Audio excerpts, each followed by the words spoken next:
Hey North Park Youth, it's Matt Loveday here, and I'm super excited to be your teacher tonight as we delve into a brand new series at Youth called It's Personal.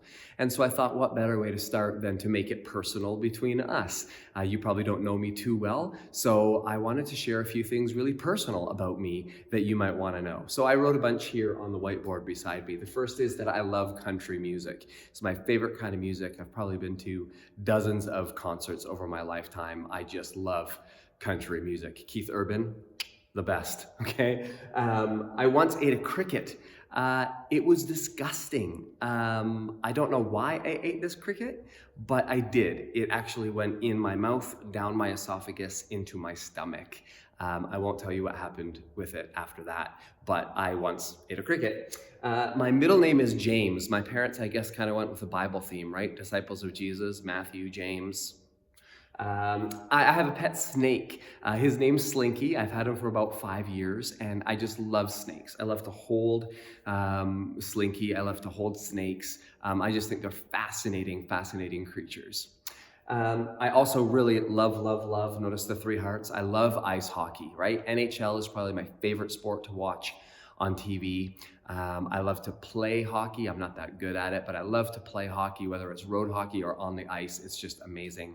And then lastly, I'm 38 years old. I know, pretty old. So here's just some things about me, although there's only one problem, and it's a pretty big problem. All of those things are not true. They are not true at all about who I am. So I may have shared with you some facts, but they're not personal because they're not real. They're not true. So you can forget about these things. Let me tell you a few true things about myself. My name is Matt, but my middle name is Robert. I have a beautiful wife whose name is Christine, and I have 3 amazing sons, Gabriel, Keegan, and Micah. I love to watch movies. I love to play and watch basketball. It's my favorite sport. And I love to eat nachos, especially when there's lots of cheese and lots of hot peppers. And I'm not 38, I'm 45. I know, super old, right? But I hope you still tune in and listen to what I have to say, because the Bible says really important things about a personal God and how we can have a personal relationship with God. In fact, there's a verse in the book of Luke, chapter 12 and verse 7, that says, God knows us so well that he knows every hair that is on our head. He has them numbered. And that might seem downright almost impossible, right? How could God know me so personally, right? We might think, how could God know me? I mean, I can't see God or hear God, so how can I know God personally? Or you might think that you don't really believe in God, or you're not sure if you believe in God. So if you don't believe in God, then how is it that God can believe and know about you? Or maybe you've met some Christians, people who say that they love Jesus, and yet they don't care about you, and they've maybe treated you poorly. Well, how would people who love God treat you so poorly? Or maybe you just think God is so big and so out there that he can't really be known, and therefore he doesn't really care about me, or certainly how many hairs are on my head. Well, let me just share a little bit with you about space, all right? Here are 3 space pictures that I want to show you that talk about the bigness of God.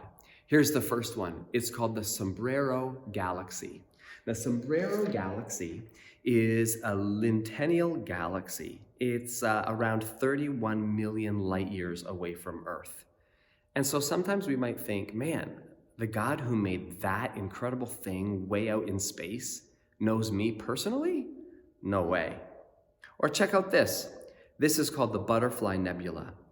This is a planetary nebula in the constellation Scorpius. And the center star is one of the hottest stars known to us.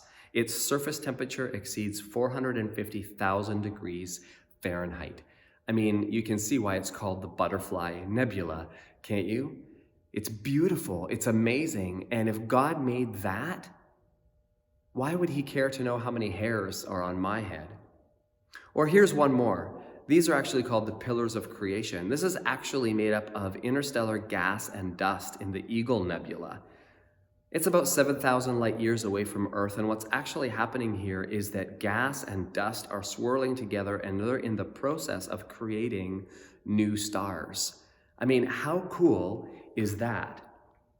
But maybe we struggle with this idea that all these amazing things that we see in space or in the world around us, how does God, who made all of that, really truly care about little old me?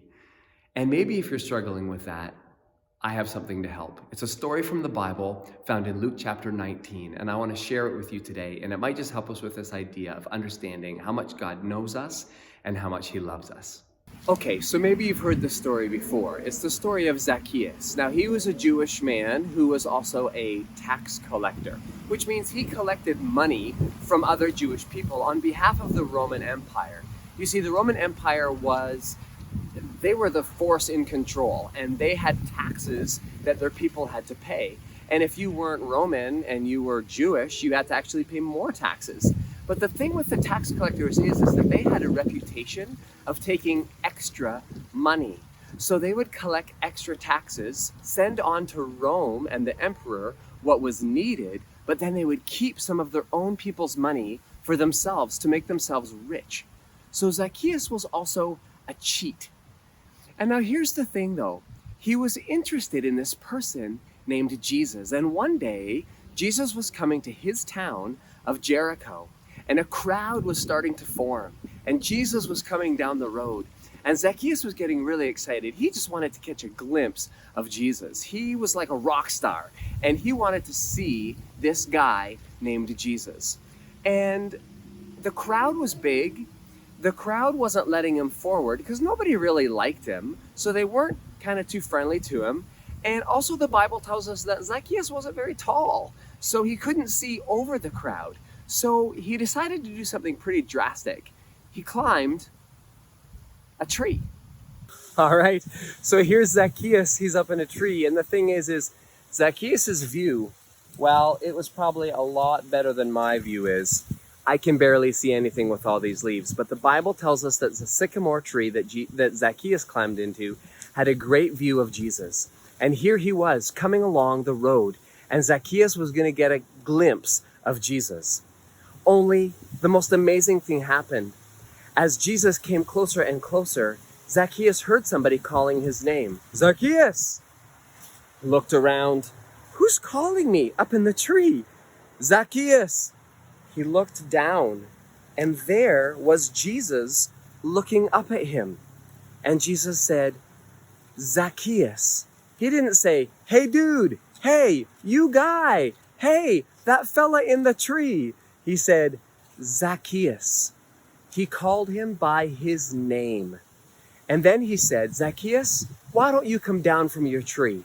I want to go to your house and have lunch with you.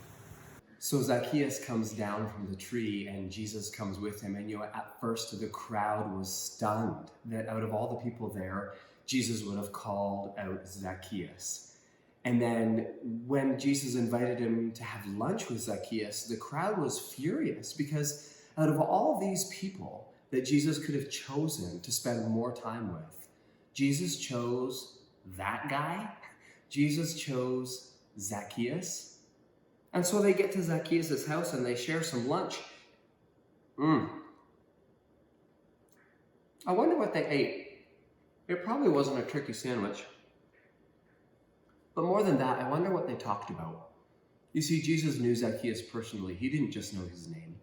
He knew all the things he'd done that were wrong. He knew how he had cheated people. He knew how people didn't like him. And yet, if you read the rest of Luke chapter 19, which I hope you do, you'll see that Zacchaeus changes his life. He realizes the things that he did were wrong, and then he tried to make it right with people, seeking forgiveness, and then making better decisions moving into the future. And all this happened because Zacchaeus wanted a first glimpse of Jesus. He just wanted to see Jesus. But Jesus wanted more. Jesus wanted to make it personal with Zacchaeus, and he called him down from the tree. They shared a meal together, and because of that, Zacchaeus' life was changed forever. Do you know the most amazing thing about this story is actually that it's not a story about Zacchaeus at all. At least that's not the main point of the story. The main point of the story has everything to do with Jesus, and that Jesus reveals God, who knows everyone by name. He knows the number of hairs on their head. Just like Jesus, in a crowd of people, called out Zacchaeus, God knows your name. God knows my name. He is a personal God who loves you and cares about you deeply. It's personal because God knows your name. That's amazing, right? Think about all those nebula and the galaxies and the constellations, everything in all of creation that God has made. And yet God knows you. He knows your name and he loves you. I think that's pretty awesome and pretty special.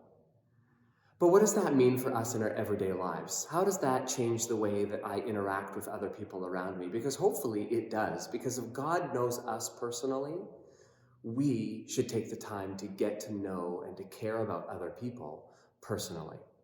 Look at this amazing quote right here. People may not know God cares about them until you care about them personally. Right?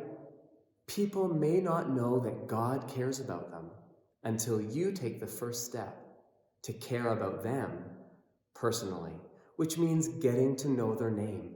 It's as simple as that. That's kind of step one to making it personal. Get to know somebody's name. Maybe it's someone in your class that you don't know that well, or maybe it's someone in your neighborhood, or maybe it's someone at youth group, or maybe someone even in your small group. Take the time to get to know their name. And then more importantly, say their name properly, right? A lot of people have unique names, and it makes a difference when you say it the right way. It shows that you care. So take the time to get to know someone's name, to learn how to say it properly, and then thirdly, use their name. When you see them, don't just say, "Hey buddy, what's up? Hey girl, nice to see you." Okay? Use their name. "Hi Matt, so good to see you. How was your week?" Using people's names makes it personal. And really, that's what small group is all about. I mean, I realize you can't get to know everybody's name, but I do want to put out two challenges. First is this: if you're an upperclassman, so maybe you're in grade 11 or 12 and you're looking at the grade 9s and the 10s, make it personal. Get to know some of the underclassmen, people in lower grades than you, to show them that you care, that you're glad they're at youth group, right? Don't just focus on your own small group exclusively. Get to know other people. If you're in junior high and you're in grade 8, get to know some of the grade 6s. Get to know their name and use their name when you see them. That's what youth group is all about. And your small group is the place to do that. Certainly, you should know everybody's name in your small group. Certainly, your small group leader should know everybody's name in their small group. Because knowing someone's name and calling them by name makes it personal. And it shows that you really deeply care. So thank you for letting me be with you this week. My name is Matt, and I am so glad that I had this chance to be with you this week. Go out this week and share the love of Jesus with others by making it personal.